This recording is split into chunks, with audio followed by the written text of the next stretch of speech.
After this video, you'll stop pleasing people. Not because you've turned cruel or cold, but because Carl Jung revealed a truth most of us never want to face. People-pleasing isn't kindness, it's self-betrayal. Every time you say yes when you mean no, you're not being good. You're abandoning yourself, and the people you're desperately trying to please, they don't respect your kindness, they rely on your weakness. Imagine this moment. You've just agreed to something you didn't want to do. Your stomach knots, your smile feels heavy, and while you nod politely, inside, you're screaming. You tell yourself you're being helpful, mature, considerate. But Jung would say you're trapped in what I call persona imprisonment, the mask of agreeableness that becomes your cage. Jung spent decades studying why people abandon themselves for the comfort of others. His discovery changes everything. When you stop pleasing, you don't become selfish, you become real. And that transformation begins with uncovering the hidden truth of why you started pleasing in the first place. It has nothing to do with kindness and everything to do with survival. This is what I call survival programming, psychological conditioning that begins in childhood when your authentic self is rejected. Jung wrote, "The privilege of a lifetime is to become who you truly are," but people-pleasers never learned that privilege. Instead, they learned that being real meant rejection, that having needs meant selfishness, that expressing anger meant being bad. So they adapted. They created what Jung called the persona, a carefully constructed mask designed to avoid conflict, rejection, and abandonment. They smiled when they wanted to cry, said yes when they meant no, became whatever others needed them to be. The persona served its function. It kept you safe. But Jung also uncovered its devastating cost. When you identify with your mask, you lose contact with your authentic self. You become what I call the hollow helper, someone everyone loves but no one truly knows. The most painful part is that chronic people-pleasing doesn't produce the love and connection it promises. It creates the opposite, relationships built on utility, not authenticity, where you are valued for what you do, not who you are. And here is the darker truth Jung discovered. People-pleasing is addictive. It works like a psychological drug. You get a temporary high from approval, a fleeting sense of safety, but it never lasts. So you chase more validation, more acceptance, more reassurance. It becomes what I call the approval addiction cycle. The trigger, the fix, the crash. Someone needs something from you, trigger. You say yes, fix. You feel relief, temporary. Then comes the crash, resentment, exhaustion, invisibility. You realize once again you abandoned yourself. And instead of breaking the cycle, you blame yourself for being too sensitive, too selfish for even feeling bad. Jung warned us, until you make the unconscious conscious, it will direct your life and you will call it fate. The unconscious belief behind people-pleasing is simple and brutal. Your authentic self is unlovable. Therefore, you must earn love through service, compliance, and self-sacrifice. But this is where Jung's insight becomes revolutionary. He showed that people-pleasing doesn't only damage you, it prevents genuine intimacy. Because when you relate to others through your persona rather than your real self, you create pseudo-intimacy. Relationships that feel close but lack real knowing. Think about your closest connections. Do they know your boundaries, your dislikes, your authentic reactions? Or do they know a curated version of you, always available, always agreeable, always understanding? If it's the latter, Jung would say, you're not in a relationship at all. You're in a performance. The tragedy deepens. Chronic people-pleasers often attract what Jung called unconscious narcissists, individuals who thrive on having someone manage their emotions, carry their burdens, and never challenge their behavior. This creates a psychological symbiosis that looks like love, but is actually mutual exploitation. And the cost doesn't stop there. Jung's concept of the shadow reveals that all the parts of yourself you've rejected to maintain your persona don't disappear. They go underground. They grow stronger. Jung wrote, "We cannot change anything until we accept it." Condemnation does not liberate, it oppresses. People pleasers spend immense energy condemning their own needs, boundaries, and anger. But repression creates what I call shadow rebellion. Your repressed self starts sabotaging your mask from within. You agree to help, but do it grudgingly. You smile, but drip resentment. Outwardly agreeable, inwardly enraged. Your persona says yes, your shadow screams no. The rebellion shows up as chronic exhaustion, because maintaining a false self consumes massive energy. It shows up as mysterious illnesses, headaches, digestive issues, autoimmune problems, because the body keeps the score of repression, and most devastating, it shows up as identity erosion. You become so good at reading others' needs, so skilled at adapting, that you forget your own preferences, desires, authentic impulses. You become a shapeshifter with no true shape. Jung observed that the more you suppress your authentic self, the more it seeks expression through unconscious eruptions. Explosive anger that shocks everyone, including yourself. Impulsive decisions that make no sense. Self-sabotage you can't explain. These eruptions are not evidence you're broken.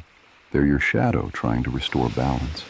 But because you don't recognize them as part of you, you feel ashamed and double down on people-pleasing, locking the cycle tighter. Jung wrote, "One does not become enlightened by imagining figures of light, but by making the darkness conscious." For people-pleasers, making the darkness conscious means acknowledging the anger, the resentment, the needs you've buried, not to become cruel, but to become whole. And that's where individuation begins. Jung's solution to chronic people-pleasing wasn't tricks or techniques. It was the process he called individuation, the path of becoming who you really are beneath all your conditioned responses. For a people-pleaser, individuation feels like death because your entire identity has been built around being needed. Jung wrote, "The most terrifying thing is to accept oneself completely." To accept yourself means accepting the parts you've been told are bad. Your anger, your boundaries, your needs, your ability to disappoint. What feels selfish is actually self-respect. What feels mean is actually honest.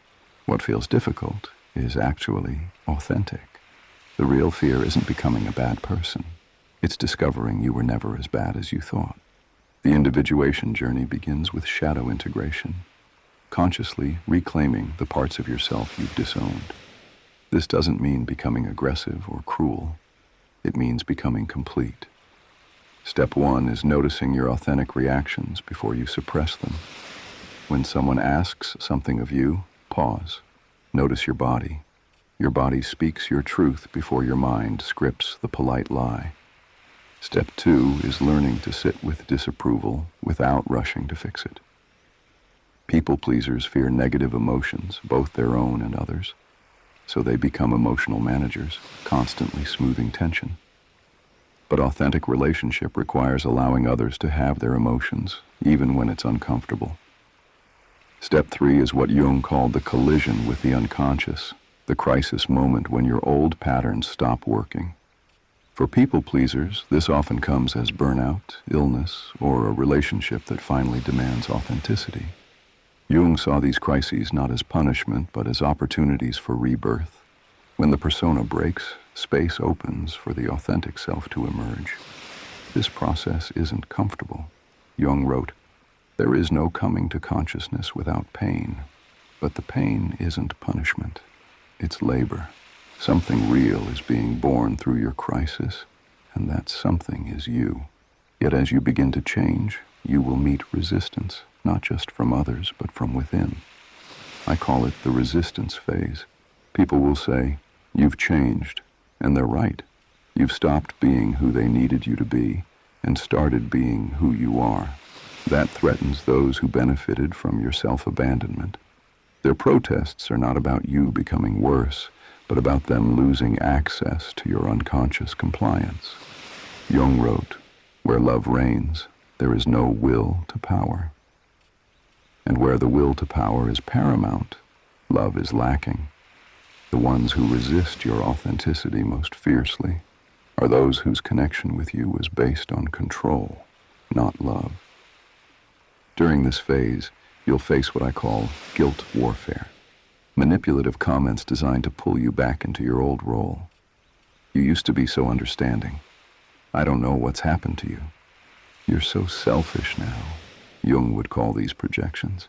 When someone calls you selfish for setting boundaries, they reveal their own inability to respect boundaries.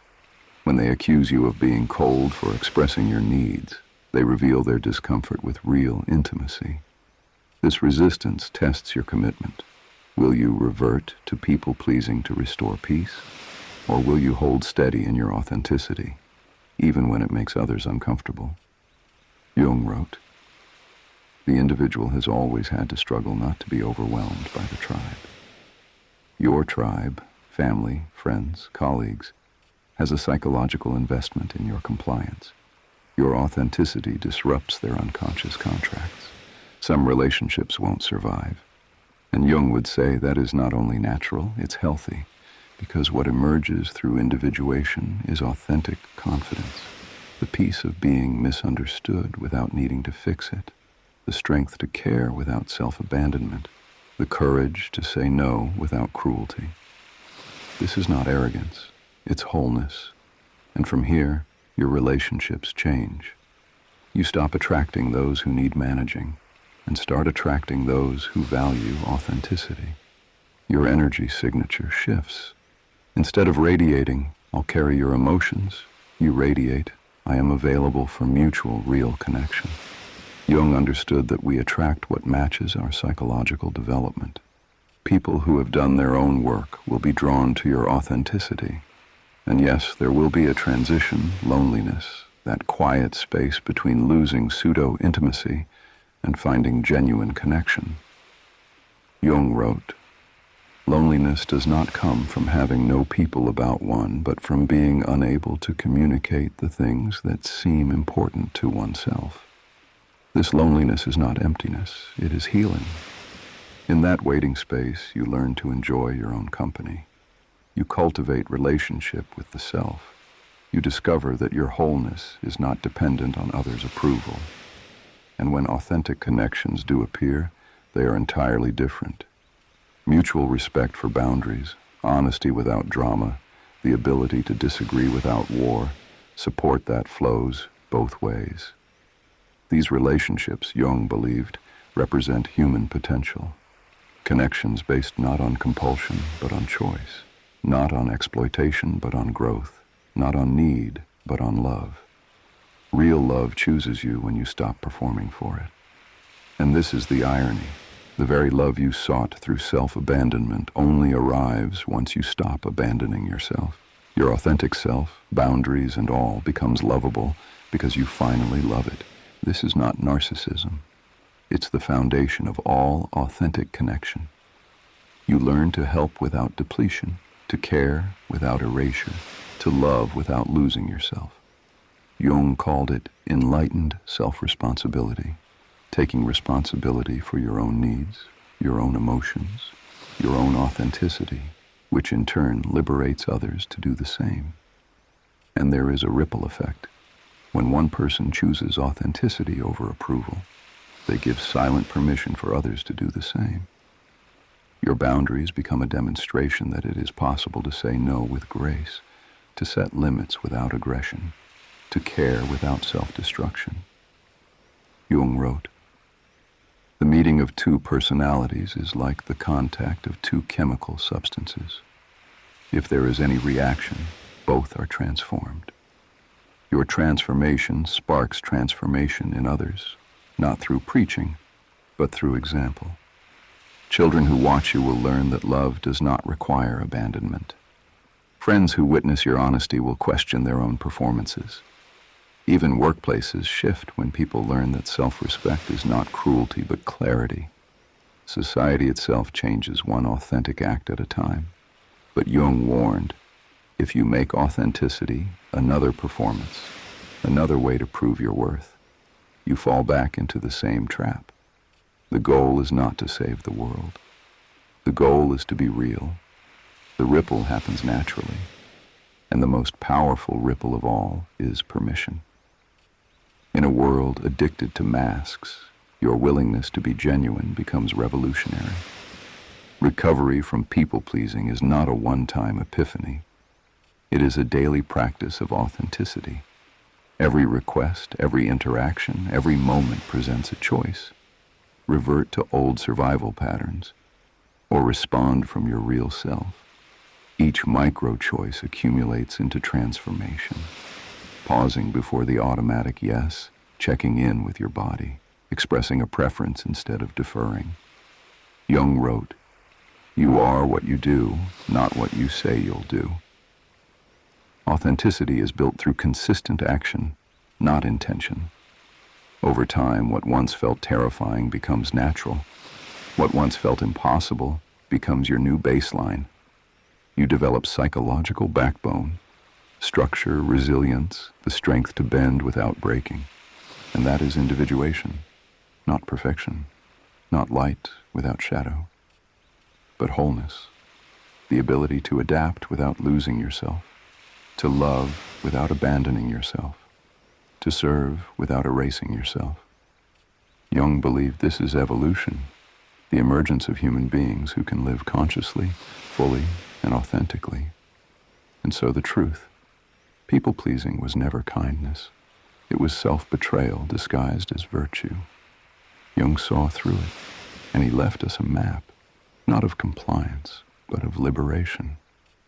Every time you choose authenticity over approval, you honor your deepest self.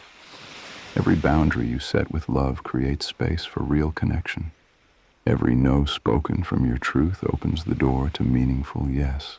This is your journey, painful at times, lonely at times, but real, and real is worth everything. Your people-pleasing days are over. Your authentic life begins now. Roche sauvage doesn't speak to everyone, only to those who feel.